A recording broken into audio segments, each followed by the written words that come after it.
Hello and welcome to The Print. I'm Snesh Alex Philip.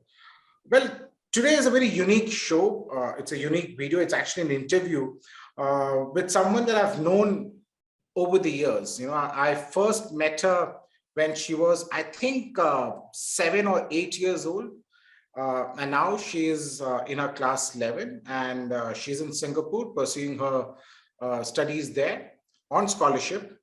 And I first met her when I was posted to Islamabad as the PTI correspondent there.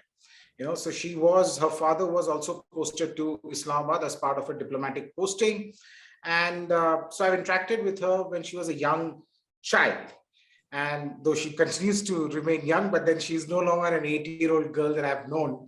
And the person that I'm talking about is Atyantika Kothuri. I had to be specific about the name because I've always known her as Mishti. So welcome to The Print, Mishti. Thank you for having me. The reason why we are doing this show is because Mishti, or Atyantika, formerly, has now come out with her maiden book. And this book is My Islamabad Diary, a discovery of a Western neighbor. So this is a book through the eyes of a young girl, or what she saw in Pakistan, what she learned in Pakistan, and it's her journey. So congratulations on your maiden book, Mishti. Thank you so much. So what really prompted you to write this book? You were there in Pakistan, your father was posted there, your mother was also there. And after all these years, what really made you write this book? I think even though it's been 5 years since I moved back from Pakistan to India, the country itself has had such a profound impact on me and my interests. I went to Pakistan, as you said, just a young girl. And I came back as an individual interested in history, in culture, in society, in sociology. And all of that comes from the community and the life I had in Pakistan. I met people from different backgrounds. I met people who came from different. And so the effect of Pakistan is still very much tangible in all the interests I pursue and the endeavors I take up. So just to express just how much of an impact the country had on me and continues to shape who I am today, I thought it would be best to just express that in words. So really, I think that was the main motivation to write about my experience in Pakistan. So, I see the cover page of your book, and it shows a young girl with a ponytail, with a school bag and a suitcase, crossing the Wagah crossing. We all had our experiences. I always say, one's perception of Pakistan depends on who do you deal with. You've had you've lived there for longer duration. I was there only for 9 months before I got expelled, or I was asked to leave. How was your stay in Islamabad? I spent 4 years there. So to sum it all up in one word is almost impossible. But overall, I think it was an amazing experience. Like I said, I still feel the effect of Pakistan in everything I do. And I always come back to, somehow I always wind up coming back to, I enjoy this because of this particular experience I had in Islamabad. I think it was in Pakistan I was majorly exposed to the international community, international diaspora. I learned I learned about the ideal of inclusivity because I went to an international school. So to really be amongst individuals who come from different walks of life, from different countries, from different communities, you really learn to appreciate other cultures and other individuals and the stories they bring. But to come back to your question, how my experience was in Pakistan, I think it was an experience that I felt with all 5 senses. I didn't really travel. I should add that I only majorly stayed in Islamabad, which is a city that was at the time full of the international community and different diplomats. But I also did have the opportunity to visit Murree, the hill station, and Karachi briefly. And I write about all of that in the book. So it was a fantastic experience. I met different people, but I will also add that it is also a country filled with, the good and the bad, but mostly all my experiences were very positive. So you mentioned that you went to the international school, but correct me if I'm wrong, you also had Pakistani children studying there. So did you make friends in school? How was it? Suddenly you were in India, among Indians studying here, and suddenly you're in Islamabad. You've joined a new school, even though it's an international school. If I remember correctly, there were Pakistani students too there.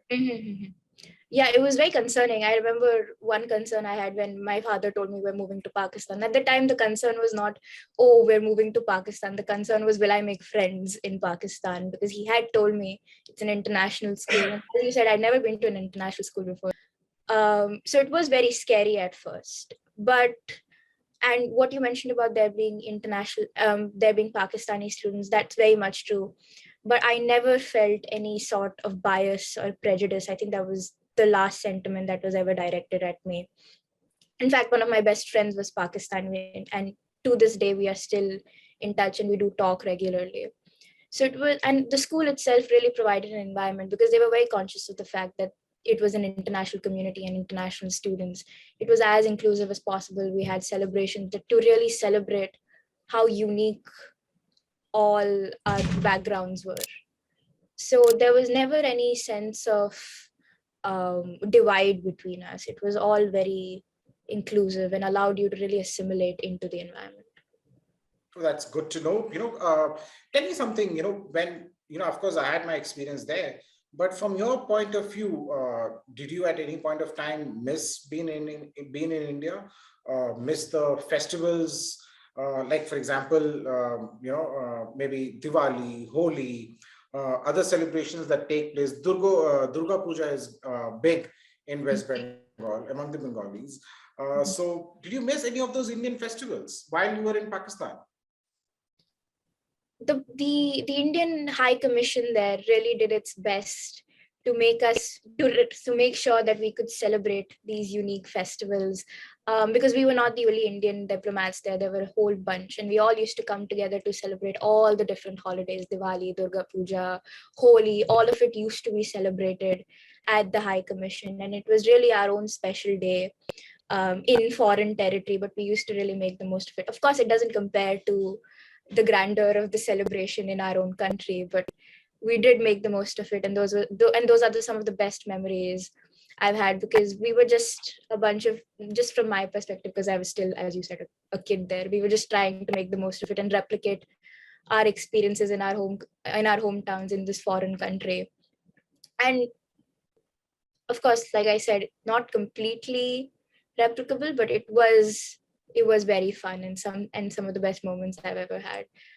So I did miss India, but then again, the commission did its best to make us feel as close to home as possible. And what about celebrations in Pakistan? Did you take part in Eid celebrations with your friends? Did you go to visit your friend's house? How was it? Were there a lot of restrictions on you?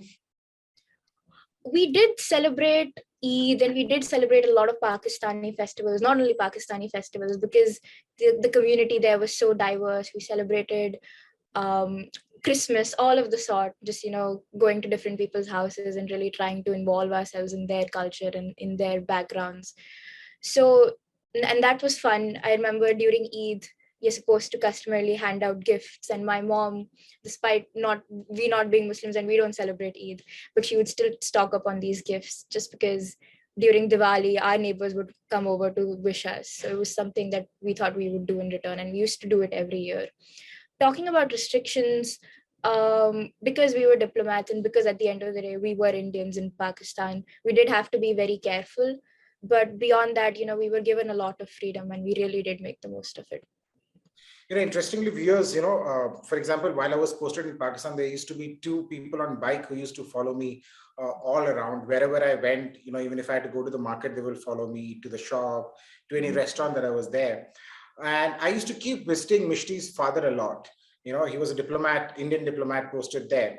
And, every time I wanted to swing by to his place, I didn't have to call. He used to live very close to my house. All I had to do was drive to his house. And if I see the military intelligence car, Pakistani military intelligence car parked outside his house, it meant that he's at home. So I could just go in. And if the car was not there, it meant that he's not at home. So, Mr. Were you scared? Were you at any point of time concerned about, this too much of, surveillance and physical surveillance that these guys do? Did they at any point of time trouble you? Well, they didn't really care about me. It was mostly just about my dad.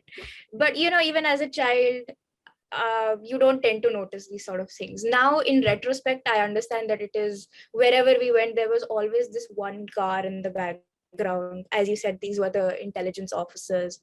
But when you're 6, 7, it doesn't really matter. You're more so concerned with where are we going to eat for dinner. But not the intelligence officers themselves, they didn't really play that prominent of a role in my life. But as a child, I remember we used to go to school in a bulletproof bus, and someone always had to be on the bus.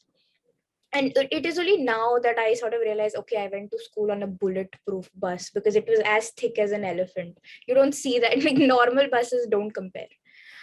And like the glass was bulletproof and all of that. It's only now that I think of that as being slightly odd.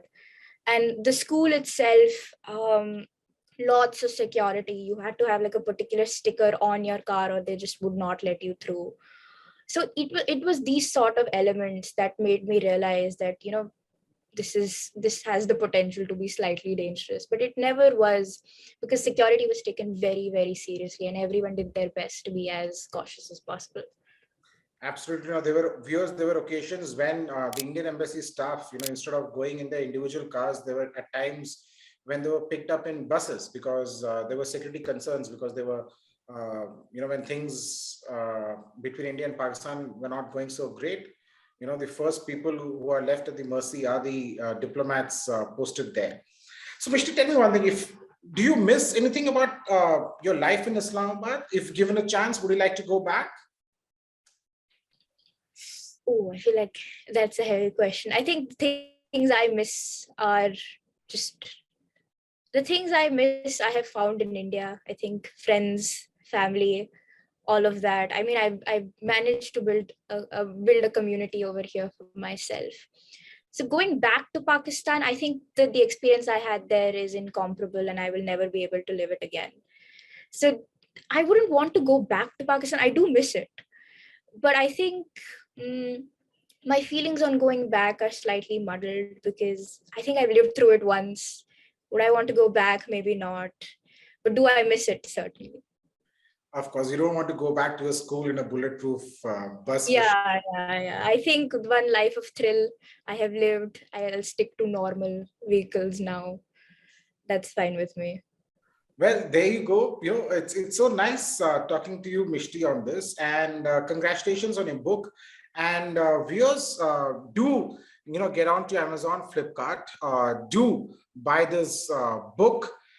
It's a glimpse into a young girl's life in Islamabad, and as Mishti mentioned, it's about her friends. It's about the school.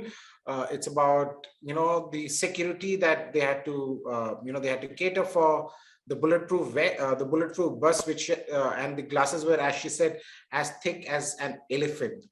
So there you go. But thank you so much, Mishti, for talking to ThePrint, for talking to me, and I wish you all the best.